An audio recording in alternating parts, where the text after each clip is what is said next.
বদরের মাঠে নবী সাল্লাল্লাহু আলাইহি ওয়াসাল্লাম হাত তুলে দোয়া করছে, আল্লাহ এই 313 জন মুসলিম যদি আজকে শেষ হয়ে যায়, ইসলামের নাম নেওয়ার কেউ থাকবে না।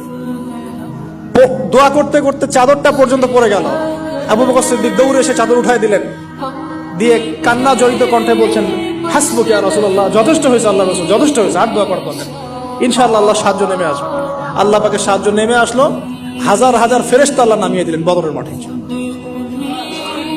আপনি দেখুন যে সুবহানাল্লাহ, নবী সাল্লাল্লাহু আলাইহি ওয়াসাল্লাম হিজরত করছেন আবু বকর সিদ্দিককে সাথে নিয়ে। মনে আছে গারে সওরের ঘটনা, সবাই ঘিরে ফেলেছে, এমনকি নিচ থেকে উপর ওদের পা দেখা যাচ্ছে। আবু বকর সিদ্দিক বলছেন যে ইন্না মুদরাকুন, আমরা ধরা পড়ে গেলাম। জি রাসূলুল্লাহ, একই কথা কিন্তু নবী সাল্লাল্লাহু আলাইহি ওয়াসাল্লাম সেই একই কথাই বলছিলেন, লা তাহজান, তুমি দুশ্চিন্তা করো না, ইন্নাল্লাহা মা'ানা, আল্লাহ আমাদের সাথে আছেন। ইনশাআল্লাহ আল্লাহ আমাদের সাথে আছেন। তবে কাদের সাথে আল্লাহ থাকবেন?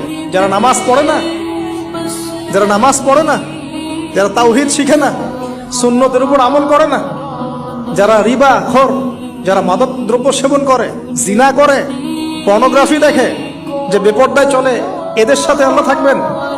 আমরা যদি আমাদের অবস্থান উন্নত করতে না পারি, আমাদের দ্বারা উম্মার বিজয় হবে না, ফুল স্টপ। আমরা যদি আমাদের অবস্থান উন্নত করতে না পারি, মানে এই যুগের আবু বকর, ওমর, ওসমান, আলী হতে না পারি, আমাদের দ্বারা বিজয় হবে না। আপনি যত টাকা ঢালেন না কেন, যত বড় সংগঠন করেন না কেন, যত পলিটিক্যাল অ্যাফেয়ার্স ডিল করেন না কেন, যতক্ষণ এ যুগের আবু বকর, ওমর, ওসমান, আলী আমরা হতে না পারছি, আমাদের হাতে বিজয় আসবে।